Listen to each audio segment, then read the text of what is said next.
بسم اللہ الرحمن الرحیم۔ ہدایت اسلامک اسٹوڈیو کے معزز ناظرین، السلام علیکم۔ آپ صلی اللہ علیہ وآلہ وسلم کے بہت سے معجزات ہیں۔ سرور کونین کا ایک معجزہ یہ بھی ہے کہ آپ نے جنت کی سیر کی اور تمام امت مسلمہ کو آپ نے جنت الفردوس کے واقعات و حالات سے آگاہ کیا، اور جنت الفردوس کا نظارہ کچھ یوں بیان فرمایا۔ رسول اکرم صلی اللہ علیہ وآلہ وسلم نے دیکھا کہ ایک نہایت سرسبز و شاداب اور گنجان باغ ہے، جس میں رنگ برنگ پھول کھلے ہوئے ہیں۔ باغ کے درمیان ایک نہایت ہی خوبصورت عمارت تھی۔ اس میں مرد، عورتیں، بچے، بوڑھے، جوان چاروں طرف پھر رہے تھے۔ حضور اکرم صلی اللہ علیہ وآلہ وسلم آگے بڑھے تو ایک اور عمارت دیکھی جو پہلے سے بھی زیادہ خوبصورت تھی۔ اس میں بھی ہر عمر اور ہر جنس کے لوگ پھر رہے تھے۔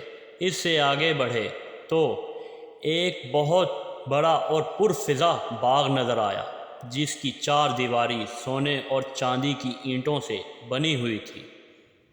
اس کا دروازہ کھلوا کر رسول اکرم صلی اللہ علیہ وآلہ وسلم اندر داخل ہوئے تو کچھ ایسے لوگوں پر نظر پڑی جن کا آدھا دھڑ نہایت خوبصورت تھا، آدھا نہایت بدصورت۔ ان لوگوں سے کہا گیا کہ قریب کی ایک نہر میں غوطے لگاؤ۔ انہوں نے اس صاف اور شفاف نہر میں غوطے لگائے تو ان کے نصف دھڑ کی بدصورتی جاتی رہی اور سارا جسم یکساں ہو گیا۔ حضور اکرم صلی اللہ علیہ وآلہ وسلم کو بتایا گیا کہ پہلی عمارت اہل ایمان کا مسکن ہے، دوسری شہیدوں کا مقام ہے، اور جس باغ کے گرد سونے چاندی کی اینٹوں کی چار دیواری ہے وہ جنت عدن ہے۔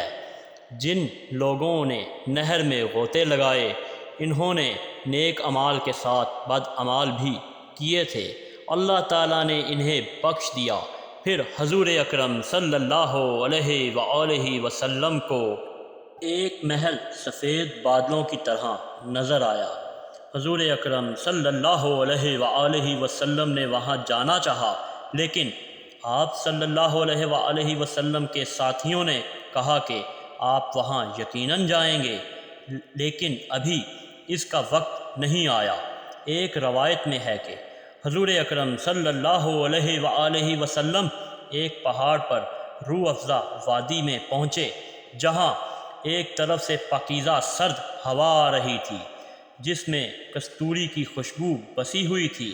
اتنے میں ایک طرف سے نہایت شیریں اور جاں بخش آواز آئی۔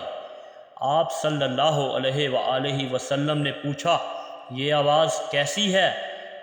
حضرت جبرائیل علیہ السلام نے بتایا کہ یہ جنت کی آواز ہے جو کہہ رہی ہے کہ الہی میرے بلا خانے اور محل ہیرے موتی اور چاندی سونے کے ظروف، دودھ، شہد، شراب طہور اور انواع اقسام کے سامان و عیش و عشرت بہت کثرت کو پہنچ گئے۔